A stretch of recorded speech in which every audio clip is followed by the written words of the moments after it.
Hi everyone, this is William from the Headphone Experience, and I'm here tonight with my full review of the Wells Audio V8.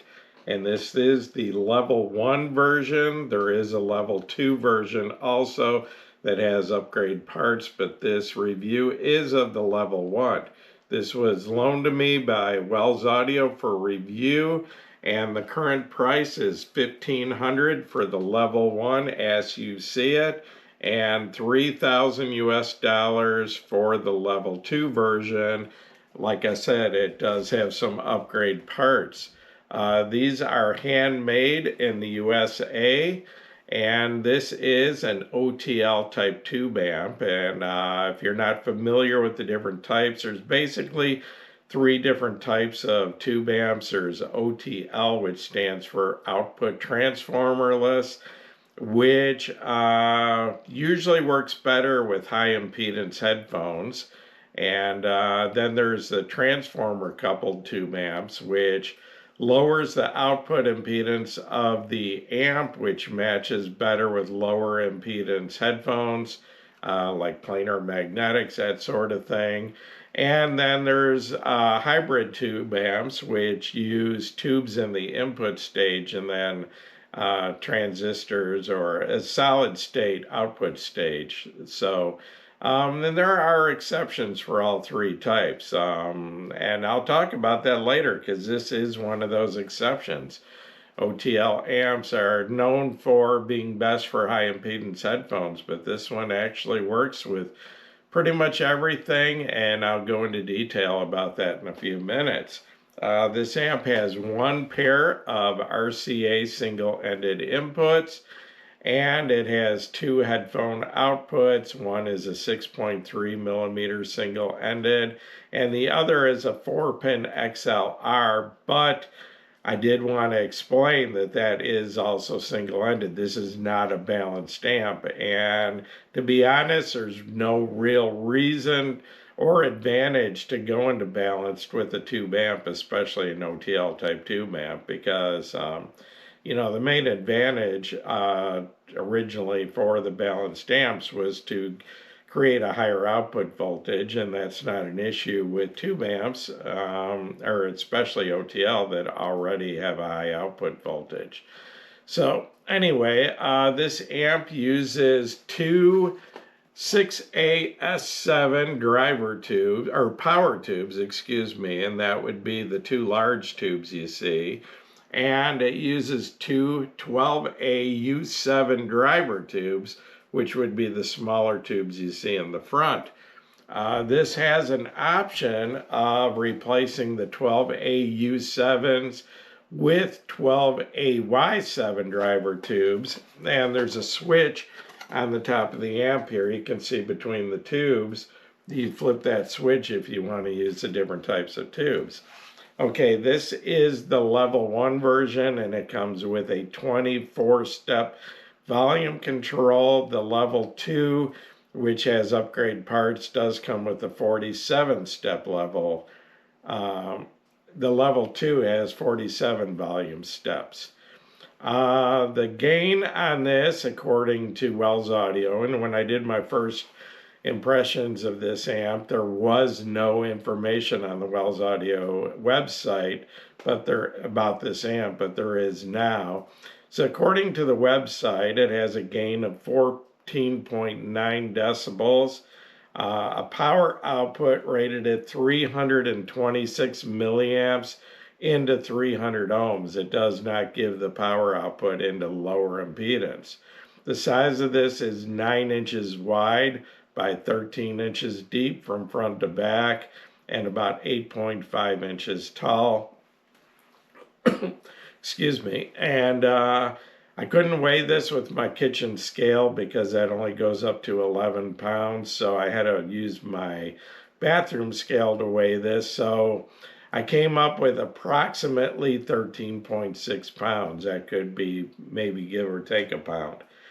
Okay, I wanted to give you a close-up view of this, and as you can see, this is a beautiful amp. In fact, I would say out of all the amps I've reviewed in the last 6 years now, I would say this is my absolute favorite as far as the looks of the amp.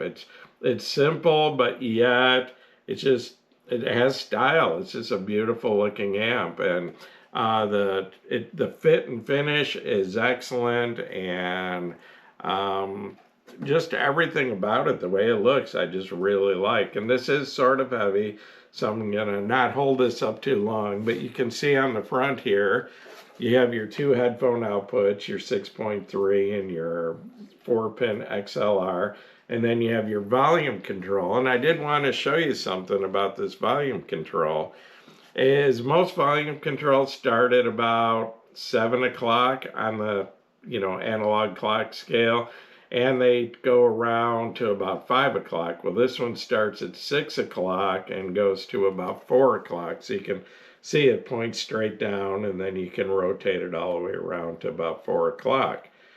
And I'll try to give you a better look at the top of this. Back here you have your power switch, your on off for the amp.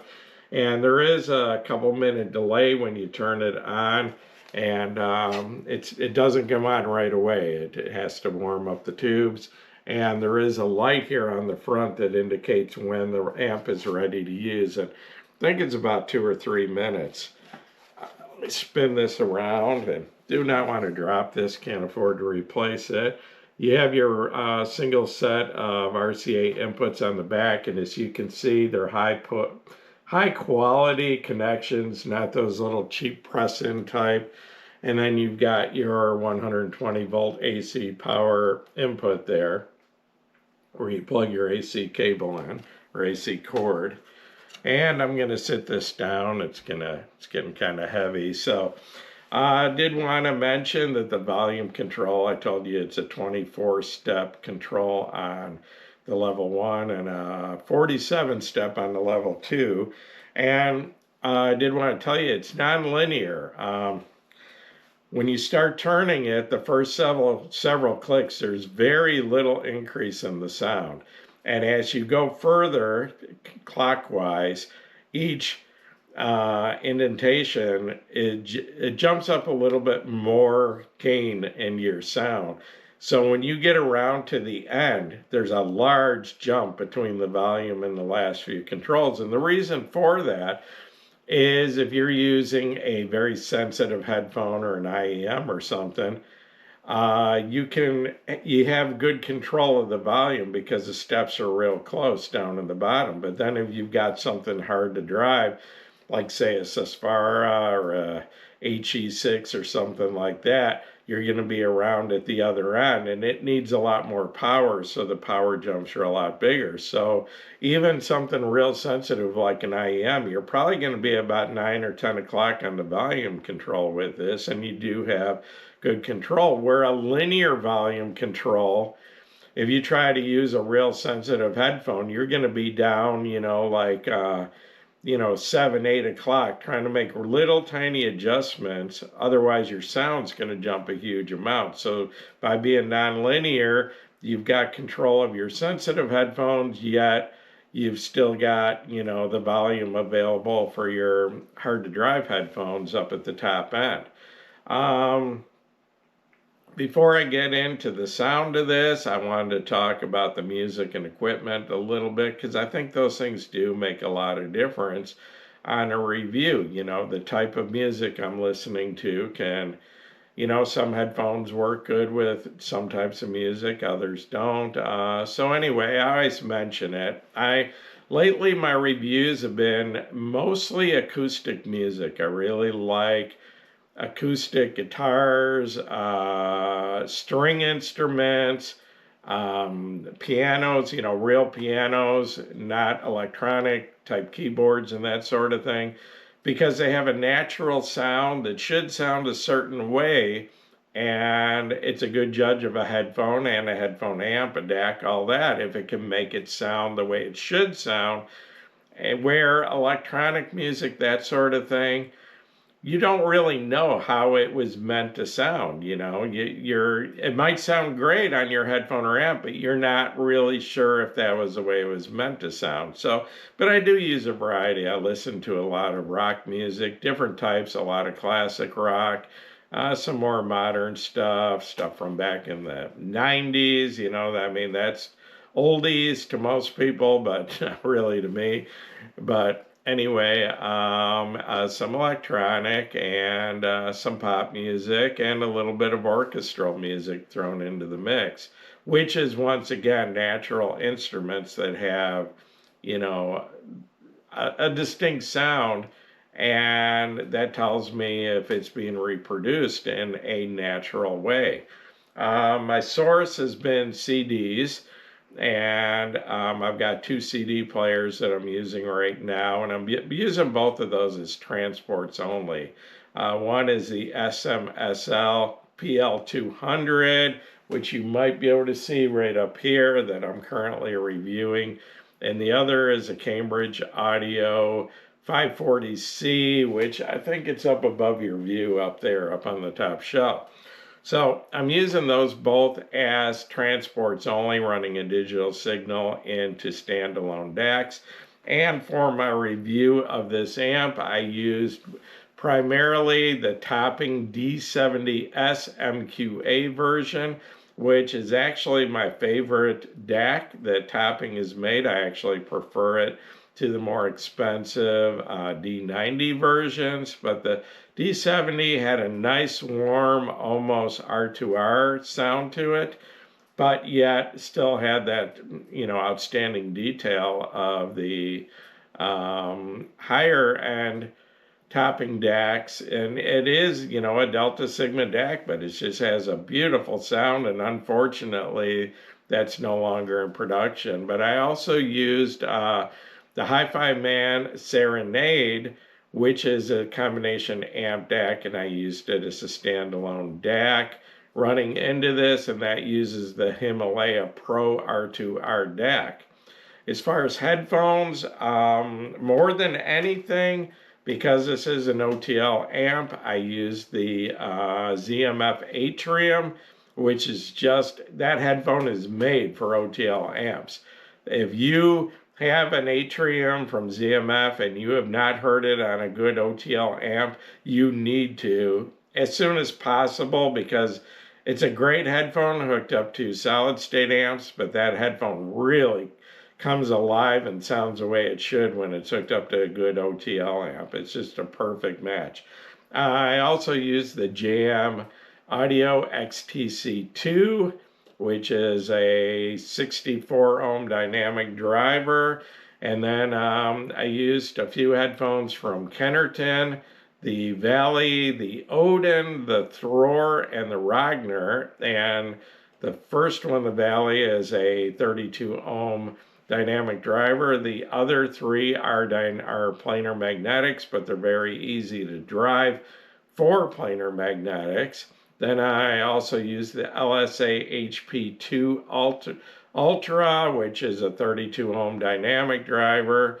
And then I use several Hi-Fi Man headphones. In fact, this list probably isn't all the headphones. I tried pretty much every headphone I have with this amp to find out what it was capable of, and I've got something like 24 headphones in the house right now, and every headphone I listened to tried with this amp worked out well. So anyway, just a few of the Hi-Fi Mans were the Ananda Nano, the Aria Organic, the HE1000 SE, the Susvara, and the HE6 SE version 2. So getting into the sound, and I will explain that, because if you're probably thinking right now, OTL amps do not work with planar magnetic headphones, especially not the hard to drive ones like the Susvara or the HE6. And this is the exception. This actually does a very respectable job of driving both of those. So anyway, getting into the sound.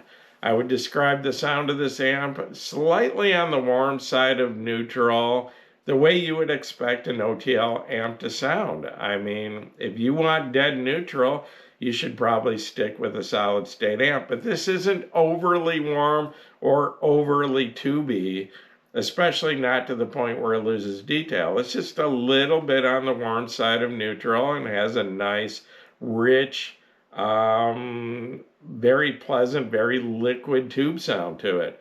The standout point of this amp though is the clarity and detail. This thing has exceptional clarity and detail, and I would put this probably 6 years of reviewing amps.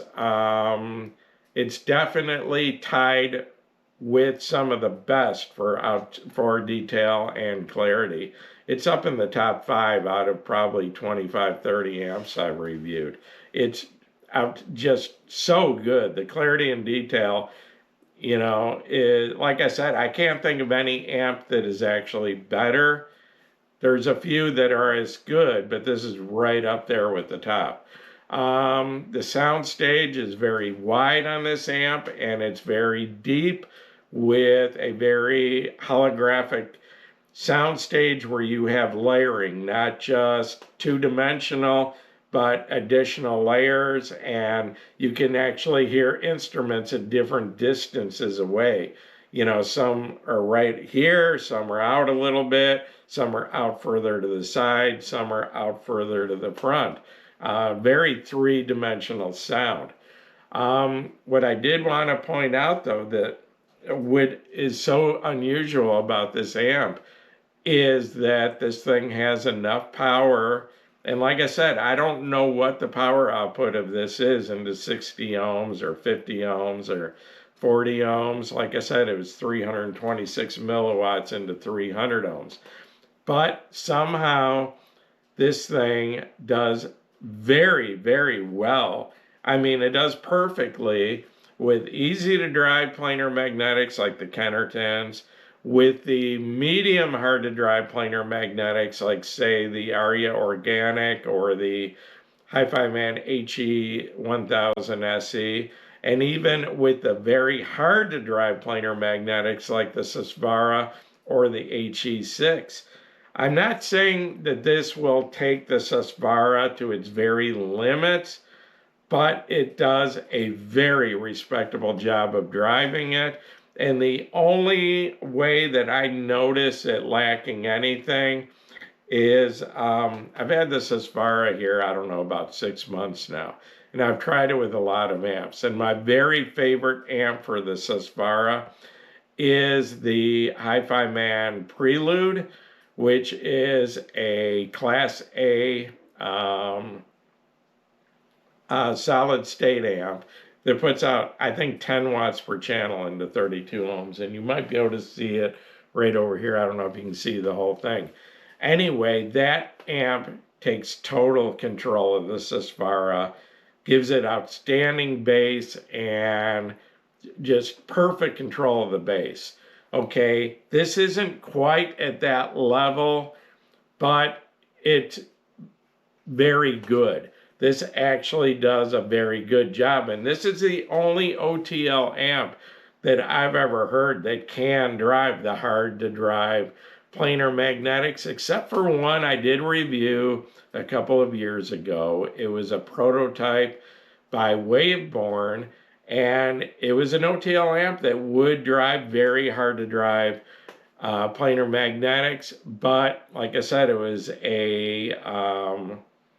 a prototype, and it had one problem that hadn't been worked out yet at that time, and it ran very hot. It got so hot you couldn't touch it, and after about an hour and a half, you had to shut it down.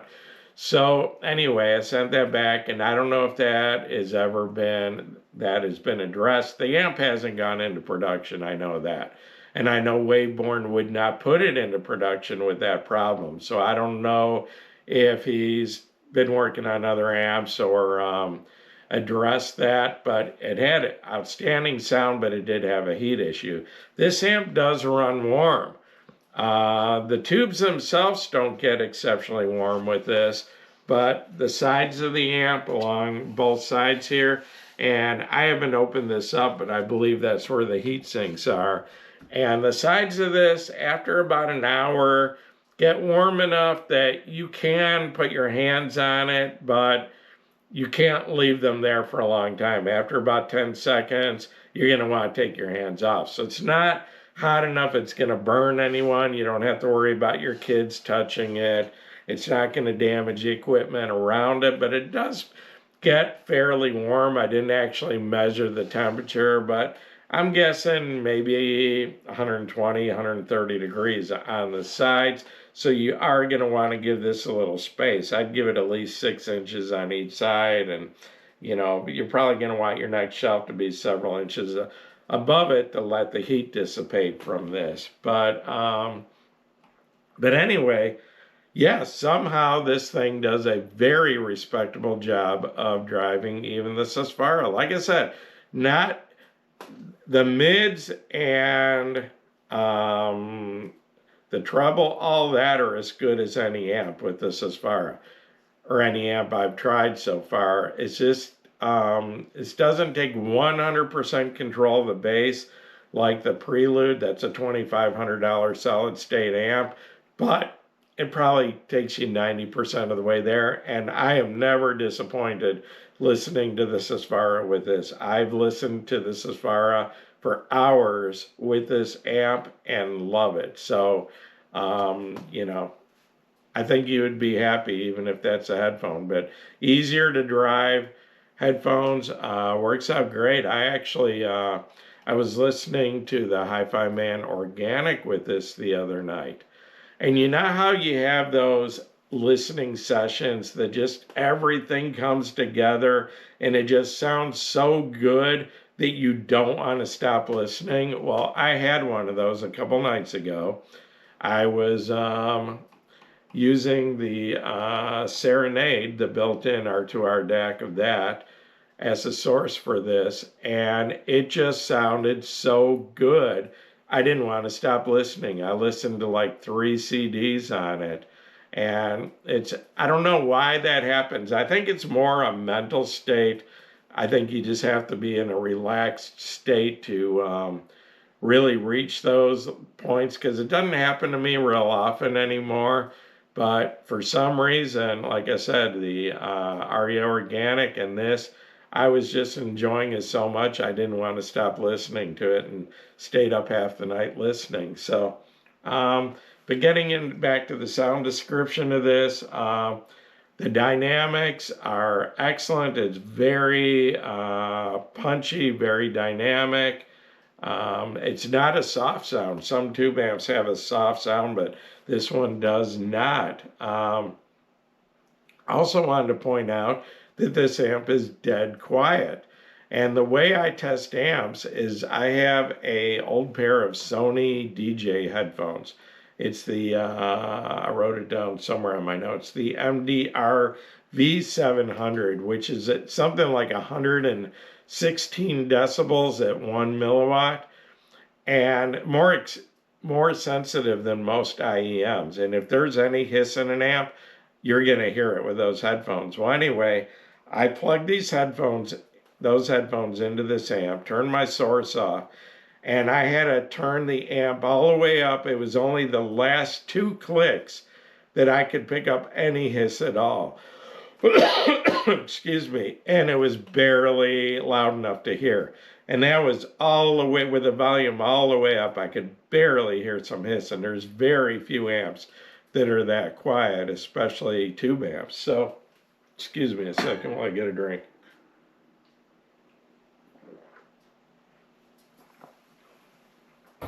So, I wanted to do a brief comparison of this to a couple of amps I have. And it would be the two you see sitting right here. This is the Felix Audio Elise, which is also an OTL tube amp, and that sells for, I believe, $1,995 US dollars. And this is the Waveborn Power Amp Plus, which is actually a transformer coupled tube amp. So it's a little bit different. It's going to have a lower impedance, and I think this is rated at a conservative 3 watts per channel into 32 ohms.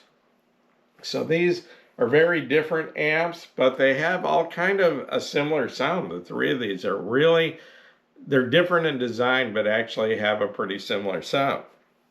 So anyway, I'll start with the Felix Audio Elise. The Felix Audio Elise has been my absolute favorite match with the ZMF Atrium. This just brings the Atrium to life like you wouldn't believe. Gives it this huge three-dimensional sound stage and just warm and lush and beautiful, but not lacking any detail. Okay, compared to the Elise, this amp doesn't quite match it with the Atrium, but it is very close. It's within a couple of percent. I slightly prefer the Atrium or the Elise with the Atrium because it just gives it a little bit more of a warmer, little bit lusher sound. I mean, just a little bit though. These two are only a couple of percent apart, maybe 5% apart. So this is right there, very close, but I slightly prefer the Atrium with the Elise with the ZMF Atrium.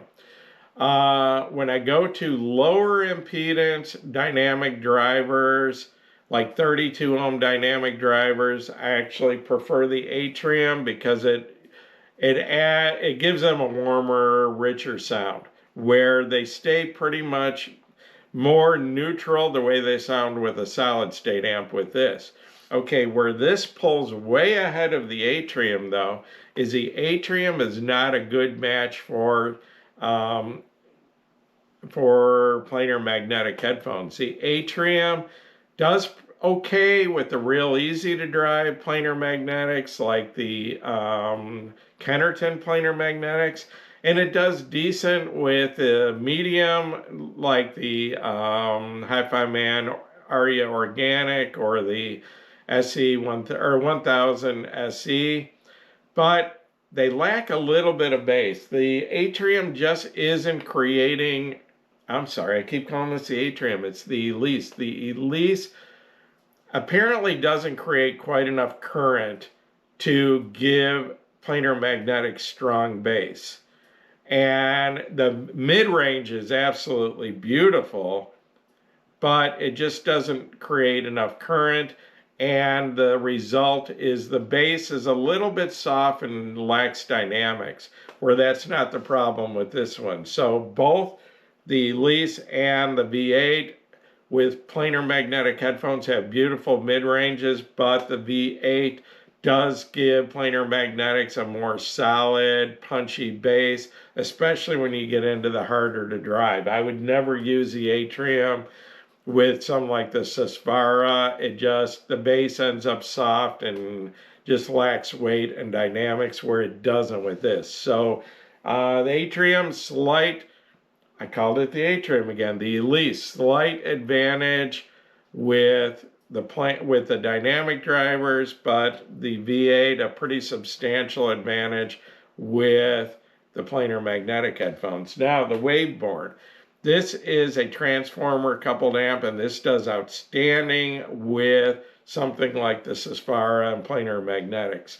So as far as the real hard to drive Susvara HE6, I would actually give a slight advantage to the Waveborn. Driving those, it has a little more power and a little bit more weight behind the bass, but going to something like the Atrium or the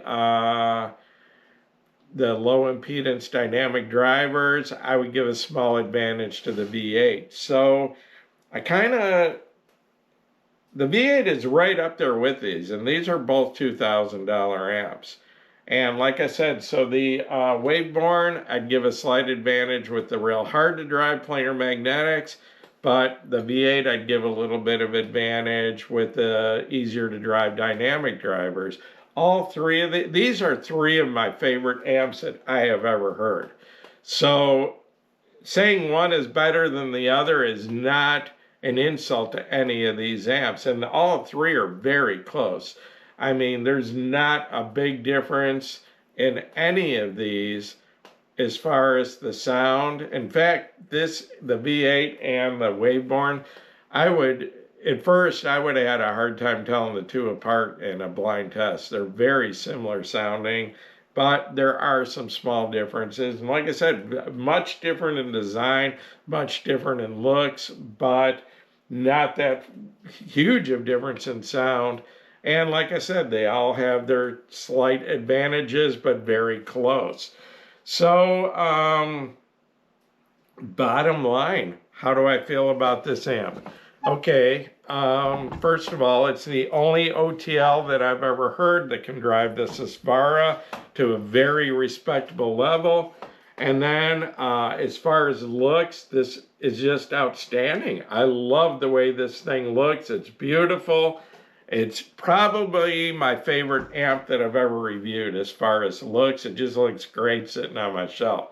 It works with any headphone I throw at it, anything from the most easy to drive, efficient headphones with no background hiss at all the way up to hard to drive, very hard to drive headphones like the Susvara and HE6.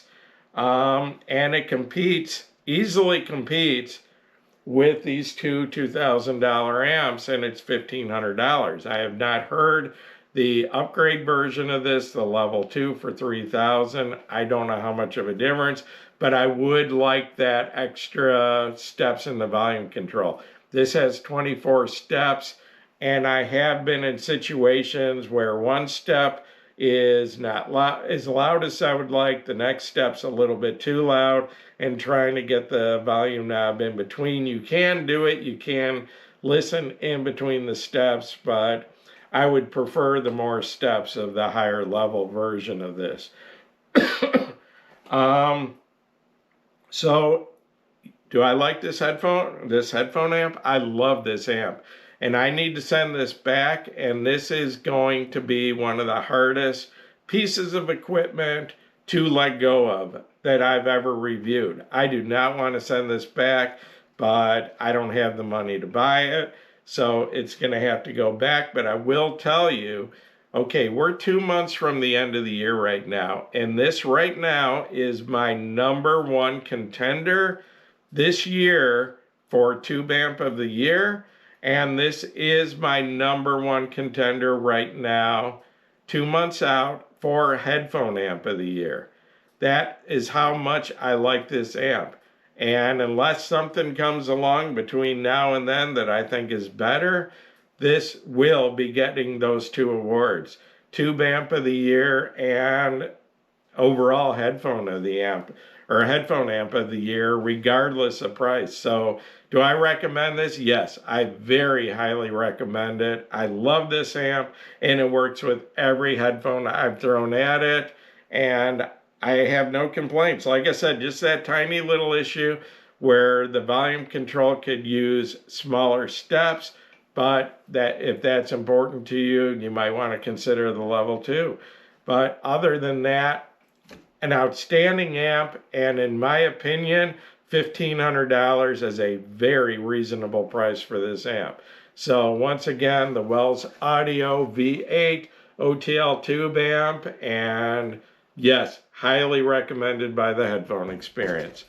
I'm going to wrap this up now. If this video helped you, please give me a thumbs up. Please subscribe to the Headphone Experience. And the Headphone Experience on Facebook is up to 34.1 thousand members. I'd like to see you all over there. And once again, thanks for watching my video.